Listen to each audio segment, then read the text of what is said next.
3. Cette grave blessure, dont Grégor souffrit plus d'1 mois, personne n'osant enlever la pomme, elle resta comme un visible souvenir, fichée dans sa chair, parut rappeler même à son père qu'en dépit de la forme affligeante et répugnante qu'il avait à présent, Grégor était un membre de la famille, qu'on n'avait pas le droit de le traiter en ennemi, et qu'au contraire, le devoir familial imposait qu'à son égard, on ravala toute aversion et l'on s'arma de patience, rien que de patience. Et si, du fait de sa blessure, Grégor avait désormais perdu pour toujours une part de sa mobilité, et que pour le moment il lui fallait, pour traverser sa chambre, comme un vieil invalide, de longues minutes, quant à évoluer en hauteur, il n'en était plus question. En revanche, il reçut pour cette détérioration de son état une compensation qu'il jugea tout à fait satisfaisante. C'est que régulièrement, vers le soir, on lui ouvrit la porte donnant sur la pièce commune, porte qu'il prit l'habitude de guetter attentivement 1 ou 2 heures à l'avance, et qu'ainsi, étendu dans l'obscurité de sa chambre, invisible depuis la salle de séjour, il pouvait voir toute la famille attablée sous la lampe et écouter ses conversations avec une sorte d'assentiment général et donc tout autrement qu'avant.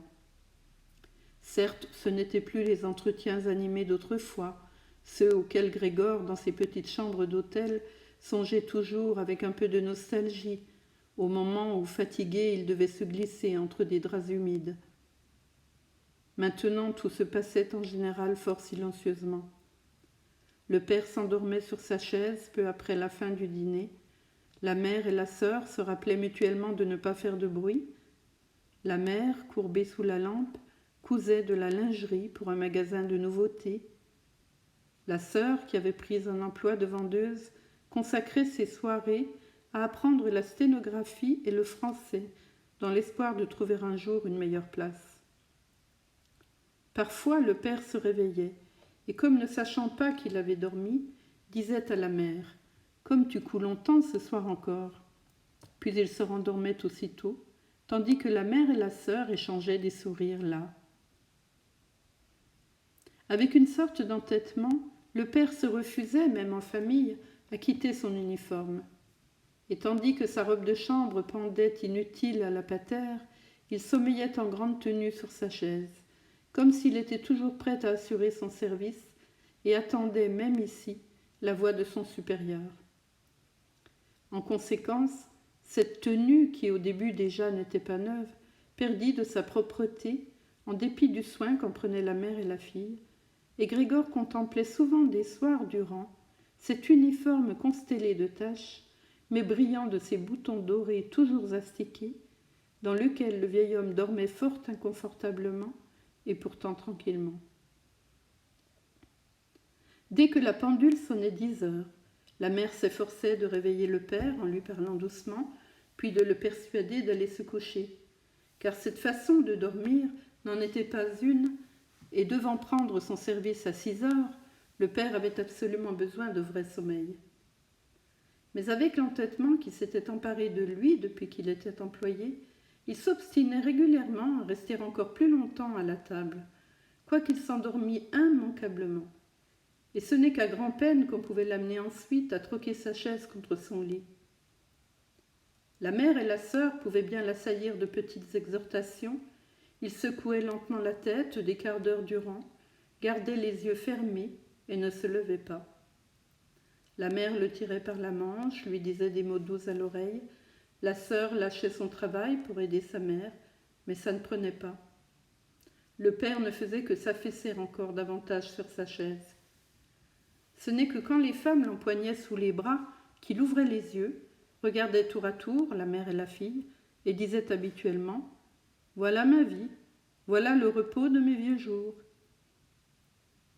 S'appuyant alors sur les 2 femmes, il se levait, en faisant toute une histoire, comme si c'était à lui que sa masse pesait le plus, se laissait conduire jusqu'à la porte, faisait alors signe aux femmes de le laisser, puis continuait tout seul, tandis qu'elles s'empressaient de lâcher, qui sa couture, qui son porte-plume, pour courir derrière lui et continuer de l'aider. Dans cette famille surmenée et exténuée, qui avait le temps de s'occuper de Grégor plus qu'il n'était strictement nécessaire? Le train de maison fut réduit de plus en plus. La petite bonne fut finalement congédiée. Une gigantesque femme de ménage, tout en os, avec des cheveux blancs qui lui flottaient tout autour de la tête, vint matin et soir pour exécuter les gros travaux. Tout le reste était fait par la mère, en plus de toute sa couture. On en vint même à vendre divers bijoux de famille, qu'autrefois la mère et la sœur portaient avec ravissement à l'occasion de soirées et de fêtes. Grégor l'apprit un soir en les entendant tous débattre des prix qu'on en avait retirés. Mais le grand sujet de récrimination, c'était toujours que cet appartement était trop grand dans l'état actuel des choses, et qu'on ne pouvait pas en changer, car on ne pouvait imaginer comment déménager Grégor. Mais l'intéressé se rendait bien compte que ce qui empêchait un déménagement, ce n'était pas seulement qu'on prit en compte sa présence, car enfin l'on aurait pu aisément le transporter dans une caisse appropriée percée de quelques trous d'aération. Ce qui retenait surtout sa famille de changer de logement, c'était bien plutôt qu'elle n'avait plus le moindre espoir, et estimait être victime d'un malheur sans égal dans tout le cercle de leurs parents et de leurs connaissances. Tout ce que le monde exige de gens pauvres, ils s'en acquittaient jusqu'au bout. Le père allait chercher leur déjeuner aux petits employés de la banque, la mère s'immolait pour le linge de personnes inconnues, la sœur courait de ci de là derrière son comptoir au gré des clients qui la commandaient, et les forces de la famille suffisaient tout juste à cela, pas davantage. Et la blessure dans le dos de Grégor recommençait à lui faire mal comme au premier jour, quand sa mère et sa sœur, ayant mis le père au lit, revenaient et laissaient en plan leur travail, se serraient l'une contre l'autre et déjà s'asseyaient joue contre joue. Et quand alors sa mère, montrant la chambre de Grégor, disait « Ferme donc cette porte, Grete », et quand ensuite Grégor se retrouvait dans l'obscurité, tandis qu'à côté les deux femmes mêlaient leurs larmes, ou pire encore, regardaient fixement la table sans pleurer. Grégor passait les nuits et les journées presque sans dormir. Quelquefois, il songeait qu'à la prochaine ouverture de la porte, il allait reprendre en main les affaires de la famille, tout comme naguère. Dans ses pensées surgissait à nouveau, après bien longtemps, son patron et le fondé de pouvoir, les commis et les petits apprentis, le portier qui était tellement stupide, 2 ou 3 amis travaillant dans d'autres maisons, une femme de chambre d'un hôtel de province, souvenir fugitif et charmant, la caissière d'une chapellerie, à qui il avait fait une cour sérieuse mais trop lente. Tous ces gens apparaissaient entremêlés d'inconnus ou de gens déjà oubliés. Mais au lieu d'apporter une aide à sa famille et à lui-même, ils étaient aussi inaccessibles les uns que les autres, et il était content de les voir disparaître. D'autres fois, il n'était pas du tout d'humeur à se soucier de sa famille, il n'éprouvait que fureur qu'on s'occupât si mal de lui, et quoique incapable d'imaginer ce qu'il aurait eu envie de manger, il n'en forgeait pas moins des plans pour parvenir jusqu'à l'office et y prendre ce qui, malgré tout, lui revenait, même s'il n'avait pas faim. Sans plus réfléchir à ce qui aurait pu faire plaisir à Grégor, sa sœur poussait du pied dans sa chambre, en vitesse, avant de partir travailler le matin et l'après-midi, un plat quelconque, que le soir, sans se soucier si Grégor y avait éventuellement goûté, ou si, comme c'était le cas le plus fréquent, il n'y avait pas touché, elle enlevait d'un coup de balai. Le ménage de la chambre, dont désormais elle s'occupait toujours le soir, n'aurait guère pu être fait plus vite. Des traînées de crasse s'étalaient sur les murs, de petits amas de poussière et d'ordures entremêlées gisaient çà et là sur le sol. Dans les premiers temps, Grégor se postait à l'arrivée de sa sœur dans tel ou tel coin précis, afin de lui exprimer une sorte de reproche par la façon dont il se plaçait. Mais sans doute aurait-il pu y rester des semaines, sans que sa sœur s'améliorât pour autant. Car enfin, elle voyait la saleté tout aussi bien que lui. Simplement, elle avait décidé de la laisser. Avec cela, c'est avec une susceptibilité toute nouvelle qu'elle veillait à ce que le ménage dans la chambre de Grégor lui demeurât réservé, et ce genre de susceptibilité avait gagné toute la famille. Un jour, la mère de Grégor avait soumis sa chambre à un nettoyage en grand qui avait nécessité l'emploi de plusieurs seaux d'eau. À vrai dire, toute cette humidité offusqua Grégor, aussi qui s'étalait sur le canapé, immobile et renfrogné. Mais elle en fut bien punie. Car le soir, à peine la sœur eut-elle remarqué le changement intervenu dans la chambre, que complètement ulcérée, elle revint en courant dans la salle de séjour et, ignorant le geste d'adjuration de sa mère, piqua une crise de larmes que ses parents, le père ayant naturellement sursauté sur sa chaise, commencèrent par regarder avec stupeur et désarroi, jusqu'au moment où à leur tour ils se mirent en branle.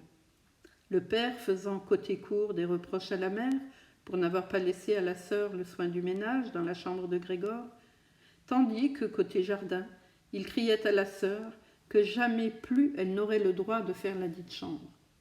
Pendant que la mère tentait d'entraîner vers la chambre à coucher le père surexcité qui ne se connaissait plus, que la sœur, secouée de sanglots, maltraitait la table avec ses petits poings, et que Grégor sifflait comme un serpent, furieux que personne n'eût l'idée de fermer la porte et de lui épargner ce spectacle et ce vacarme.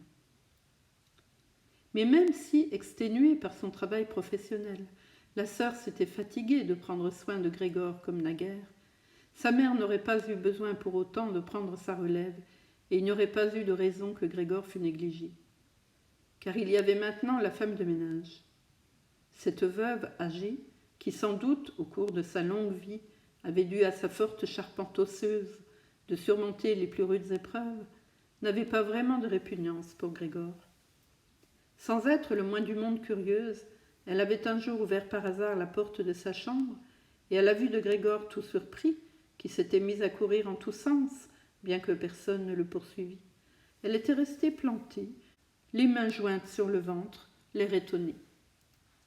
Dès lors, elle ne manqua jamais, matin et soir, d'entr'ouvrir un instant la porte et de jeter un coup d'œil sur Grégor.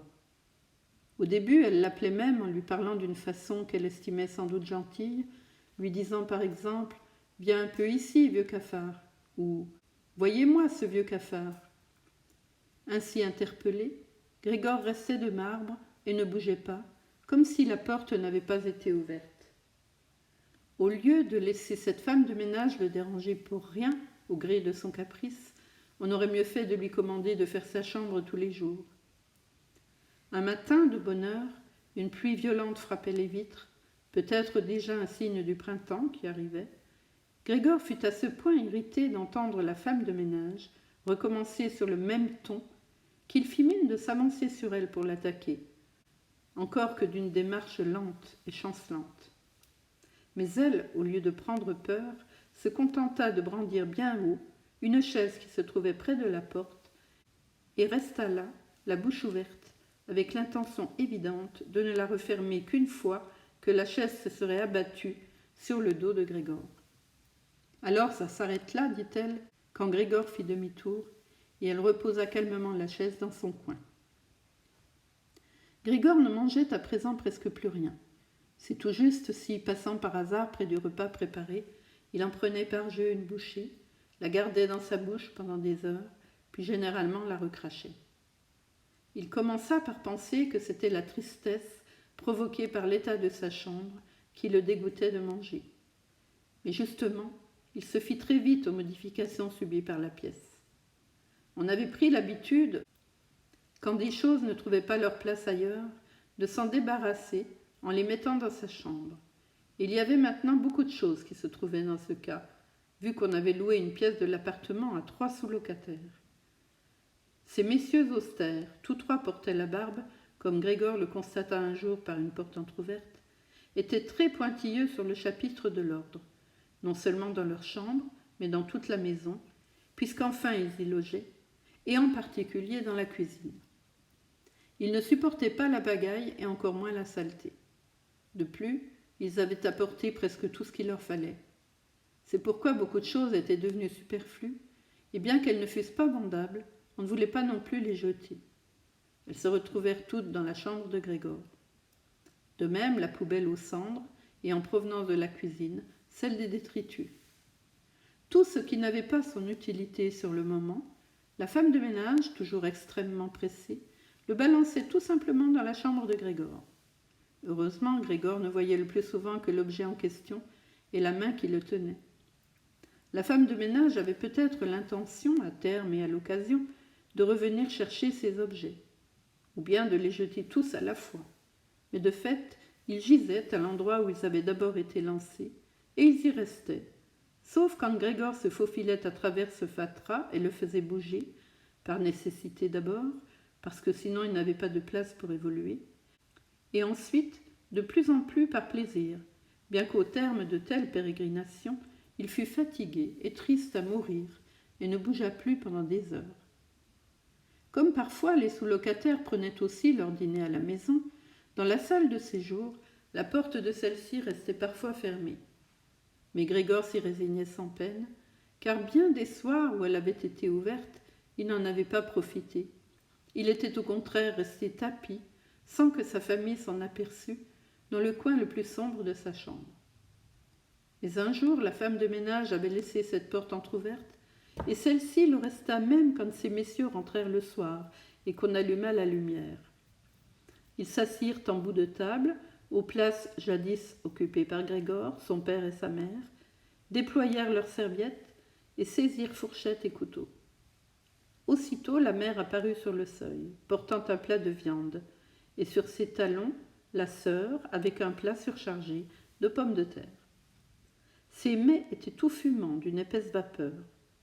Les messieurs se penchèrent sur les plats qu'on posait devant eux, comme pour les examiner avant d'en manger, et de fait, celui du milieu, qui semblait être une autorité aux yeux des deux autres, coupa en deux dans le plat un morceau de viande, manifestement pour s'assurer s'il était assez bien cuit, et si peut-être il ne fallait pas le renvoyer à la cuisine. Il fut satisfait, et la mère et la sœur qui l'avaient observé avec anxiété eurent un sourire de soulagement. La famille elle-même mangeait à la cuisine. Néanmoins, avant de s'y rendre, le père entra dans la salle de séjour et fit le tour de la tablée en restant courbé, la casquette à la main. Les messieurs se levèrent, tous autant qu'ils étaient, et marmottèrent quelque chose dans leur barbe. Une fois seuls, ils mangèrent dans un silence presque parfait. Grégor trouva singulier que parmi les divers bruits du repas, on distingua régulièrement celui des dents qui mâchaient, comme s'il s'était agi de montrer à Grégor qu'il faut des dents pour manger, et qu'on ne saurait arriver à rien avec des mâchoires sans dents, si belles soient ces mâchoires. « J'ai pourtant de l'appétit, se disait Grégor, soucieux, mais pas pour ces choses. Comme ces sous-locataires se nourrissent, et moi je dépéris. » Ce soir-là, précisément, Grégor ne se souvenait pas d'avoir entendu le violon pendant toute cette période. Le son de l'instrument retentit dans la cuisine. Les messieurs avaient déjà fini de dîner. Celui du milieu avait tiré de sa poche un journal et en avait donné une feuille à chacun des deux autres. Et tous trois lisaient, bien adossés, et fumaient. Lorsque le violon se mit à jouer, ils dressèrent l'oreille, se levèrent, et sur la pointe des pieds, gagnèrent la porte de l'antichambre, où ils restèrent debout, serrés l'un contre l'autre. On avait dû les entendre depuis la cuisine, car le père cria. « Cette musique importune peut-être ces messieurs, elle peut cesser immédiatement. » « Au contraire, dit le monsieur du milieu, est-ce que la demoiselle ne veut pas venir nous rejoindre et jouer dans cette pièce où c'est tout de même bien plus confortable et sympathique ?» « Mais certainement, dit le père, comme si c'était lui le violoniste. » Les messieurs réintégrèrent la pièce et attendirent. On vit bientôt arriver le père avec le pupitre, la mère avec la partition et la sœur avec son violon. La sœur s'apprêta calmement à jouer. Ses parents, qui n'avaient jamais loué de chambre auparavant et poussaient donc trop loin la courtoisie envers leurs locataires, n'osèrent pas s'asseoir sur leur propre chaise. Le père s'accota à la porte, la main droite glissée entre deux boutons de sa veste d'uniforme qu'il avait refermée. Quant à la mère, l'un des messieurs lui offrit une chaise, et comme elle la laissa là où il l'avait par hasard placée, elle se retrouva assise à l'écart dans un coin. La sœur se mit à jouer. Le père et la mère suivaient attentivement, chacun de son côté, les mouvements de ses mains. Grégor, attiré par la musique, s'était risqué à s'avancer un peu, et avait déjà la tête dans la salle de séjour. Il ne s'étonnait guère d'avoir si peu d'égards pour les autres ces derniers temps. Naguère, ces égards avaient fait sa fierté. Et pourtant, il aurait eu tout lieu de se cacher, surtout maintenant, car du fait de la poussière qu'il y avait partout dans sa chambre et qui volait au moindre mouvement, il était couvert de poussière lui aussi. Sur son dos et ses flancs, il traînait avec lui des fils, des cheveux, des débris alimentaires. Il était bien trop indifférent à tout pour se mettre sur le dos et se frotter au tapis, comme il le faisait auparavant plusieurs fois par jour. Et en dépit de l'état où il était, il n'éprouva aucune gêne à s'engager un peu sur le parquet immaculé de la salle de séjour. Du reste, personne ne se souciait de lui. La famille était tout occupée par le violon. Les sous-locataires, en revanche, qui avaient commencé par se planter les mains dans les poches de leurs pantalons, beaucoup trop près du pupitre de la sœur, au point de tous pouvoir suivre la partition, ce qui ne pouvait assurément que gêner l'exécutante, se retirèrent bientôt du côté de la fenêtre, en devisant à mi-voix, tête penchée, et restèrent là-bas, observés par le père avec inquiétude. On avait vraiment l'impression un peu trop nette qu'ils avaient espéré entendre bien jouer, ou agréablement, et qu'ils étaient déçus, qu'ils avaient assez de tout ce numéro, et que c'était par pure courtoisie qu'ils laissaient encore troubler leur tranquillité. En particulier, la façon qu'ils avaient tous de rejeter la fumée de leur cigare vers le haut, par le nez et par la bouche, démontrait une extrême nervosité. Et pourtant la sœur de Grégor jouait si bien. Son visage était incliné sur le côté, ses regards suivaient la portée en la scrutant d'un air triste. Grégor avança encore un peu, tenant la tête au ras du sol afin de croiser éventuellement le regard de sa sœur. Était-il une bête pour être à ce point ému par la musique ? Il avait le sentiment d'apercevoir le chemin conduisant à la nourriture inconnue dont il avait le désir. Il était résolu à s'avancer jusqu'à sa sœur, à tirer sur sa jupe et à lui suggérer par là de bien vouloir venir dans sa chambre avec son violon, car personne ici ne méritait qu'elle jouât comme lui entendait le mériter. Il ne la laisserait plus sortir de sa chambre, du moins tant qu'il vivrait. Son apparence effrayante le servirait, pour la première fois. Il serait en même temps à toutes les portes de sa chambre, crachant comme un chat à la figure des agresseurs. Mais il ne faudrait pas que sa sœur restât par contrainte, elle demeurerait de son plein gré auprès de lui. Elle serait assise à ses côtés, sur le canapé, elle inclinerait vers lui son oreille, et alors il lui confierait avoir eu la ferme intention de l'envoyer au conservatoire. Il lui dirait que si le malheur ne s'était pas produit entre-temps, il l'aurait annoncé à tous au Noël dernier. Noël était bien déjà passé, n'est-ce pas ? En ignorant toutes les objections. Après cette déclaration, sa sœur attendrie fondrait en larmes, et Grégor se hisserait jusqu'à son épaule et l'embrasserait dans le cou, lequel, depuis qu'elle travaillait au magasin, elle portait dégagé, sans ruban ni col. « Monsieur Samsa » lança au père le monsieur du milieu, en montrant du doigt, sans un mot de plus, Grégor qui progressait lentement. Le violon se tut, le monsieur hocha d'abord la tête, en adressant un sourire à ses amis, puis se tourna de nouveau vers Grégor. Au lieu de chasser celui-ci, son père parut juger plus nécessaire de commencer par apaiser les sous-locataires, bien que ceux-ci ne parussent nullement bouleversés et que Grégor sembla les amuser plus que le violon. Il se précipita vers eux et, les bras écartés, chercha à les refouler vers leur chambre, et en même temps à les empêcher de regarder Grégor. Ils commencèrent effectivement à se fâcher quelque peu, sans qu'on sût trop bien si c'était à propos du comportement du père ou parce qu'ils découvraient maintenant qu'ils avaient eu sans le savoir un voisin de chambre comme Grégor. Ils exigeaient du père des explications, levaient les bras à leur tour, tiraient nerveusement sur leur barbe et ne reculaient que lentement en direction de leur chambre. Entre-temps, la sœur avait surmonté l'hébétude où elle avait été plongée, après la brusque interruption de sa musique, et après un moment pendant lequel elle avait tenu l'instrument et l'archet au bout de ses mains molles, en continuant de regarder la partition comme si elle jouait encore, elle s'était ressaisie d'un coup, avait posé le violon sur les genoux de sa mère, laquelle était toujours sur sa chaise et respirait à grand-peine, en haletant laborieusement, et avait filé dans la pièce voisine, dont les messieurs approchaient déjà plus rapidement, sous les injonctions du père. Sous les mains expertes de Grete, on y vit alors voler en l'air les couvertures et les oreillers des lits, qui trouvaient leur bonne ordonnance. Avant même que les messieurs eussent atteint la chambre, elle avait fini leur couverture et s'éclipsait. Le père semblait à ce point repris par son entêtement qu'il en oubliait tout le respect qu'il devait malgré tout à ses pensionnaires.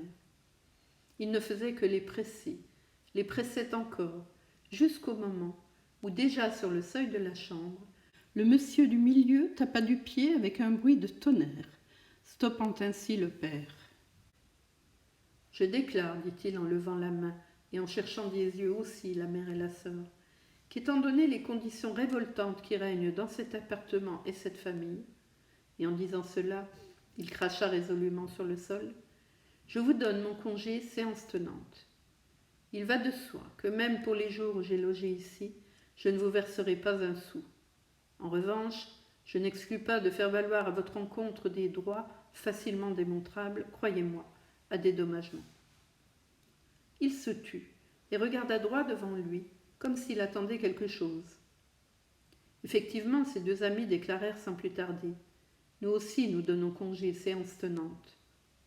Là-dessus, il empoigna le bec de canne et referma la porte avec fracas.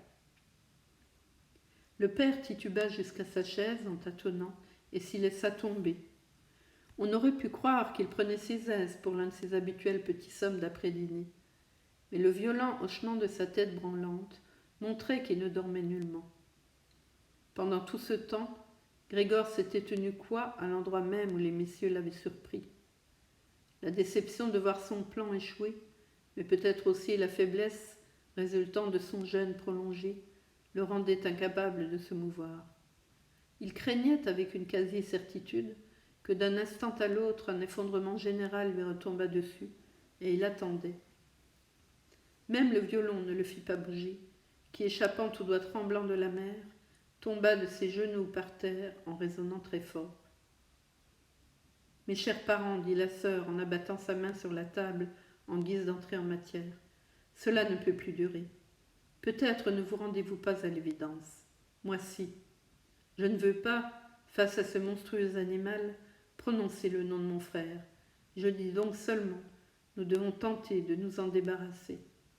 Nous avons tenté tout ce qui était humainement possible pour prendre soin de lui et le supporter avec patience. Je crois que personne ne peut nous faire le moindre reproche. » « Elle a 1000 fois raison, dit le père à part lui. La mère, qui n'arrivait toujours pas à reprendre son souffle, porta la main à sa bouche et les yeux hagards fit entendre une toux caverneuse. La sœur courut vers elle et lui prit le front. Ces paroles semblaient avoir éclairci les idées de son père. Il s'était redressé sur sa chaise, jouait avec sa casquette d'uniforme, entre les assiettes qui restaient encore sur la table après le dîner des locataires, et regardait de temps à autre vers l'impassible Grégor.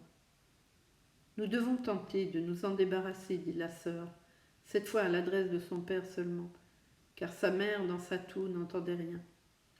Il finira par vous tuer tous les deux, je vois cela venir. Quand on doit déjà travailler aussi dur que nous tous, on ne peut pas en plus supporter chez soi ce supplice perpétuel. Je n'en peux plus, moi non plus. » Et elle se mit à pleurer si fort que ses larmes coulèrent sur le visage de sa mère, où elle les essuyait d'un mouvement machinal de la main. « Mais mon petit, dit le père avec compassion et une visible compréhension, que veux-tu que nous fassions ?» La sœur se contenta de hausser les épaules pour manifester le désarroi qui s'était emparé d'elle tandis qu'elle pleurait, contrairement à son assurance de tout à l'heure. « S'il nous comprenait, dit le père à demi comme une question. » Du fond de ses pleurs, la sœur agita violemment la main pour signifier qu'il ne fallait pas y penser. « S'il nous comprenait, répéta le père en fermant les yeux pour enregistrer la conviction de sa fille que c'était impossible. Alors un accord serait peut-être possible avec lui, mais dans ces conditions. « Il faut qu'il disparaisse, s'écria la sœur. C'est le seul moyen, père. Il faut juste essayer de te débarrasser de l'idée que c'est Grégor. Nous l'avons cru tellement longtemps, et c'est bien là qu'est notre véritable malheur. Mais comment est-ce que ça pourrait être Grégor? Si c'était lui, il aurait depuis longtemps compris qu'à l'évidence, des êtres humains ne sauraient vivre en compagnie d'une telle bête, et il serait parti de son plein gré. Dès lors, nous n'aurions pas de frère, mais nous pourrions continuer à vivre et pourrions honorer son souvenir. Mais là, cette bête nous persécute, chasse les locataires, entend manifestement occuper tout l'appartement et nous faire coucher dans la rue. Mais regarde, papa, cria-t-elle brusquement, le voilà qui recommence. Et avec un effroi tout à fait incompréhensible pour Grégor, elle abandonna même sa mère en se rejetant littéralement loin de sa chaise, comme si elle aimait mieux sacrifier sa mère que de rester à proximité de Grégor. Et elle courut se réfugier derrière son père, lequel, uniquement troublé par son comportement à elle, se dressa aussi et tendit à demi les bras devant elle, comme pour la protéger. Mais Grégor ne songeait nullement à faire peur à qui que ce fût, et surtout pas à sa sœur. Il avait simplement entrepris de se retourner pour regagner sa chambre, et il est vrai que cela faisait un drôle d'effet, obligé qu'il était par son état peu brillant, dans les manœuvres délicates, de céder de sa tête qu'il dressait et cognait sur le sol alternativement. Il s'interrompit et regarda alentour. Ses bonnes intentions paraissaient avoir été comprises. Ce n'avait été qu'une frayeur passagère. À présent, tout le monde le regardait en silence et d'un air triste. La mère était renversée sur sa chaise, les jambes tendues et jointes. Ses yeux se fermaient presque d'épuisement. Le père et la sœur étaient assis côte à côte. La sœur tenait le père par le cou. « Je vais peut-être enfin avoir le droit de me retourner, songea Grégor en se remettant au travail. Dans son effort, il ne pouvait s'empêcher de souffler bruyamment, et il dut même à plusieurs reprises s'arrêter pour se reposer. Au demeurant, personne ne le pressait. On le laissa faire entièrement à sa guise. Lorsqu'il eut accompli son demi-tour, il entama aussitôt son trajet de retour en ligne droite. Il s'étonna de la grande distance qui le séparait de sa chambre, et il ne put concevoir qu'il ait pu, un moment avant, faible comme il l'était, parcourir le même chemin presque sans s'en rendre compte. Uniquement et constamment soucieux de remplir vite, c'est à peine s'il nota que nulle parole, nulle exclamation de sa famille ne venait le troubler. C'est seulement une fois sur le seuil de sa chambre qu'il tourna la tête, pas complètement car il sentait son cou devenir raide, et put tout de même encore voir que derrière lui, rien n'avait changé. Simplement sa sœur s'était levée. Son dernier regard effleura sa mère, qui maintenant s'était endormie tout à fait. À peine fut-il à l'intérieur de sa chambre que la porte en fut précipitamment claquée et fermée à double tour. Ce bruit inopiné derrière lui fit une telle peur à Grégor que ses petites pattes cédèrent sous lui. C'était sa sœur qui s'était ainsi précipitée. Elle s'était tenue debout à l'avance et avait attendu, puis elle avait bondi sur la pointe des pieds. Grégor ne l'avait pas du tout entendu venir, et tout en tournant la clé dans la serrure, elle lança à ses parents un « enfin ». Et maintenant, se demanda Grégor en regardant autour de lui dans l'obscurité. Il découvrit bientôt qu'à présent, il ne pouvait plus bouger du tout. Il n'en fut pas surpris. C'était bien plutôt d'avoir pu jusque-là se propulser effectivement sur ses petites pattes grêles qui lui paraissaient peu naturelles. Au demeurant, il éprouvait un relatif bien-être. Il avait certes des douleurs dans tout le corps, mais il avait l'impression qu'elles devenaient peu à peu de plus en plus faibles et qu'elles finiraient par passer tout à fait. La pomme pourrie dans son dos et la région enflammée tout autour, sous leur couche de poussière molle, ne se sentaient déjà plus guère. Il repensa à sa famille avec attendrissement et amour. L'idée qu'il devait disparaître était encore plus ancrée, si c'était possible, chez lui que chez sa sœur. Il demeura dans cet état de songerie creuse et paisible jusqu'au moment où 3 heures du matin sonnèrent au clocher. Il vit encore la clarté qui commençait de se répandre devant la fenêtre au dehors. Puis malgré lui, sa tête retomba tout à fait, et ses narines laissèrent s'échapper faiblement son dernier souffle. Quand de bon matin la femme de ménage arriva, à force d'énergie et de diligence, quoiqu'on l'eût souvent priée de s'en abstenir, elle faisait claquer si fort toutes les portes que dans tout l'appartement, il n'était plus possible de dormir tranquille dès qu'elle était là, et qu'elle fit à Grégor sa brève visite habituelle. Elle ne lui trouva tout d'abord rien de particulier. Elle pensa que c'était exprès qu'il restait ainsi sans bouger et qu'il faisait la tête. Elle était convaincue qu'il était fort intelligent. Comme il se trouvait qu'elle tenait à la main le grand balai, elle s'en servit pour essayer de chatouiller Grégor depuis la porte. Comme cela ne donnait rien non plus, elle en fut agacée et lui donna une petite bourrade. Et ce n'est que quand elle l'eut poussé et déplacé sans rencontrer de résistance qu'elle commença à tiquer. Ayant bientôt vu de quoi il retournait, elle ouvrit de grands yeux, siffla entre ses dents, mais sans plus tarder, alla ouvrir d'un grand coup la porte de la chambre à coucher et cria dans l'obscurité d'une voix forte « Venez un peu voir ça, il est crevé, il est là-bas par terre, tout ce qu'il y a de plus crevé. » Le couple Samsa était assis bien droit dans son lit et avait du mal à surmonter la frayeur que lui avait causée la femme de ménage, avant même de saisir la nouvelle annoncée. Ensuite, monsieur et madame Samsa, chacun de son côté, sortirent du lit. Monsieur Samsa se jeta la couverture sur les épaules. Madame Samsa apparut en simple chemise de nuit. C'est dans cette tenue qu'ils entrèrent chez Grégor. Pendant ce temps, s'était aussi ouverte la porte de la salle de séjour, où Grete dormait depuis l'installation des sous-locataires. Elle était habillée de pied en cap, comme si elle n'avait pas dormi. La pâleur de son visage semblait le confirmer. « Mort ?» dit madame Samsa, en levant vers la femme de ménage un regard interrogateur, bien qu'elle pût s'en assurer elle-même, et même le voir sans avoir besoin de s'en assurer. « Je pense bien, dit la femme de ménage. Et pour bien le montrer, elle poussa encore le cadavre de Grégor d'un grand coup de balai sur le côté. Madame Samsa eut un mouvement pour retenir le balai, mais elle n'en fit rien. « Eh bien, dit monsieur Samsa, nous pouvons maintenant rendre grâce à Dieu. » Il se signa et les trois femmes suivirent son exemple. Grete, qui ne quittait pas des yeux le cadavre, dit « Voyez comme il était maigre. Cela faisait d'ailleurs bien longtemps qu'il ne mangeait rien. Les plats repartaient tels qu'ils étaient arrivés. » De fait, le corps de Grégor était complètement plat et sec. On ne s'en rendait compte que maintenant, parce qu'il n'était plus rehaussé par les petites pattes et que rien d'autre ne détournait le regard. « Grete, viens donc un moment dans notre chambre, dit madame Samsa, avec un sourire mélancolique. Et Grete, non sans se retourner encore vers le cadavre, suivit ses parents dans la chambre à coucher. La femme de ménage referma la porte et ouvrit en grand la fenêtre. Bien qu'il fût tôt dans la matinée, l'air frais était déjà mêlé d'un peu de tiédeur. C'est qu'on était déjà fin mars. Les trois sous-locataires sortirent de leur chambre et d'un air étonné cherchèrent des yeux leur petit déjeuner. On les avait oubliés. « Où est le déjeuner ?» demanda d'un ton rogue à la femme de ménage, celui des messieurs qui était toujours au milieu. Mais elle mit le doigt sur ses lèvres et, sans dire mot, invita par des signes pressants ces messieurs à pénétrer dans la chambre de Grégor.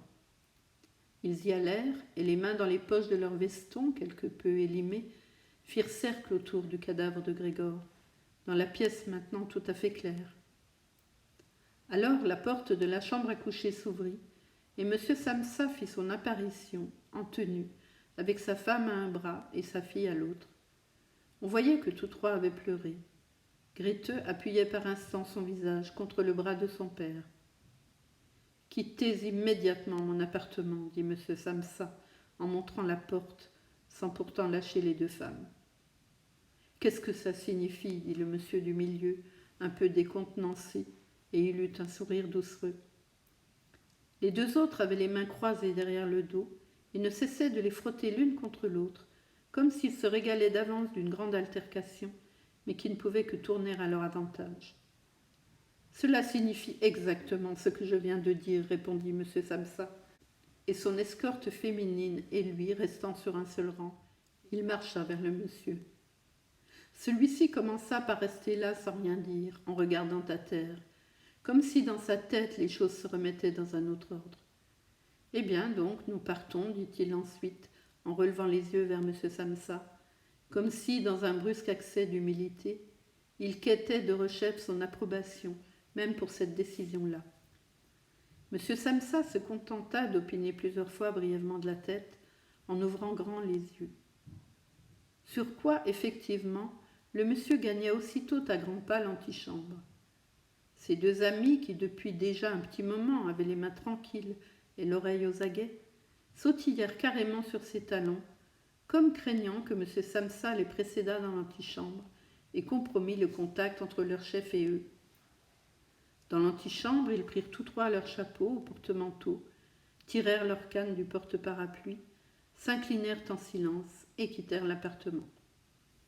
Animé d'une méfiance qui se révéla sans aucun fondement, M. Samsa s'avança sur le palier avec les deux femmes. Penchés sur la rampe, ils regardèrent les trois messieurs descendre, lentement certes, mais sans s'arrêter, le long escalier, et les virent à chaque étage disparaître dans une certaine courbe de la cage pour en ressurgir au bout de quelques instants. Plus ils descendaient, plus s'amenuisait l'intérêt que leur portait la famille Samsa.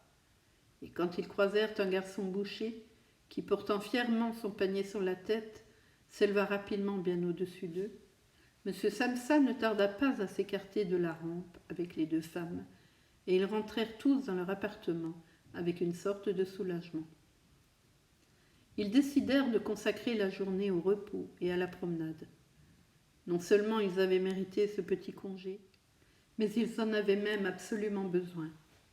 Ils se mirent donc à la table et écrivirent 3 lettres d'excuses, M. Samsa à sa direction, Mme Samsa à son bailleur d'ouvrage et Grete à son chef du personnel. Pendant qu'ils écrivaient, la femme de ménage entra pour dire qu'elle s'en allait, car son travail de la matinée était achevé. Tous les 3 se contentèrent d'abord d'opiner de la tête, sans lever les yeux de leurs lettres. Mais comme la femme ne faisait toujours pas mine de se retirer, alors on se redressa d'un air agacé. « Eh bien, demanda M. Samsa. La femme de ménage était plantée sur le seuil et souriait comme si elle avait un grand bonheur à annoncer à la famille, mais qu'elle ne le ferait que si on la questionnait à fond. La petite plume d'autruche qui était plantée tout droit sur son chapeau et qui agaçait M. Samsa depuis qu'elle était à leur service, oscillait doucement dans tous les sens. « Mais qu'est-ce que vous voulez donc » demanda Mme Samsa, qui était encore celle pour qui la femme avait le plus de respect. « Ben, répondit-elle gênée, pour parler tant elle affichait un grand sourire. Pour ce qui est de vous débarrasser de la chose d'à côté, ne vous faites pas de soucis, c'est déjà réglé. » Madame Samsa et Grete se penchèrent sur leurs lettres, comme si elles voulaient les continuer. M. Samsa, voyant que la femme de ménage voulait maintenant se mettre à tout décrire par le menu, tendit la main pour couper court de la façon la plus ferme. Puisqu'elle n'avait pas le droit de raconter, elle se rappela combien elle était pressée, lança sur un ton manifestement vexé « Bonjour tout le monde », fit un demi-tour furieux et quitta l'appartement dans d'épouvantables claquements de porte. « Ce soir, je la mets à la porte, » dit M. Samsa, et sans obtenir de réponse ni de sa femme ni de sa fille, car la femme de ménage parut avoir à nouveau troublé la sérénité qu'elles avaient à peine recouvrée. Elles se levèrent, allèrent à la fenêtre et y restèrent en se tenant enlacées. M. Samsa pivota sur sa chaise pour les suivre des yeux et les observa un petit moment en silence. Puis il lança. « Allons, venez un peu là. Finissez-en donc avec les vieilles histoires. Et puis occupez-vous aussi un peu de moi. » Les 2 femmes s'exécutèrent aussitôt, coururent vers lui firent des caresses et terminèrent rapidement leurs lettres. Puis tous 3 quittèrent de concert l'appartement, ce qui ne leur était plus arrivé depuis déjà des mois, et prirent le tramway pour aller prendre l'air à l'extérieur de la ville. Le wagon où ils étaient seuls était tout inondé par le chaud soleil. Confortablement carrés sur leur banquette, ils évoquèrent les perspectives d'avenir, et à y regarder de plus près, il apparut qu'elles n'étaient pas tellement mauvaises, car les places qu'ils occupaient respectivement, et sur lesquelles ils ne s'étaient jamais en fait mutuellement demandé beaucoup de détails, étaient d'excellentes places, et en particulier fort prometteuses. La principale amélioration immédiate de leur situation résulterait d'une façon nécessaire et toute naturelle d'un changement d'appartement. Ils allaient en louer un plus petit et meilleur marché, mais mieux situé et généralement plus pratique que l'actuel, qui était encore un choix fait par Grégor. Tandis qu'ils devisaient ainsi, monsieur et madame Samsa, à la vue de leur fille qui s'animait de plus en plus, songèrent presque simultanément que ces derniers temps, en dépit des corvées et des tourments qui avaient fait pâlir ses joues, elle s'était épanouie et était devenue un beau brin de fille. Ils furent dès lors plus silencieux, et échangeant presque involontairement des regards entendus, songèrent qu'il allait être temps de lui chercher aussi quelques braves garçons pour mari. Et ce fut pour eux comme la confirmation de ses rêves nouveaux et de ses bonnes intentions, lorsqu'en arrivant à destination, ils virent leur fille se lever la première et étirer son jeune corps.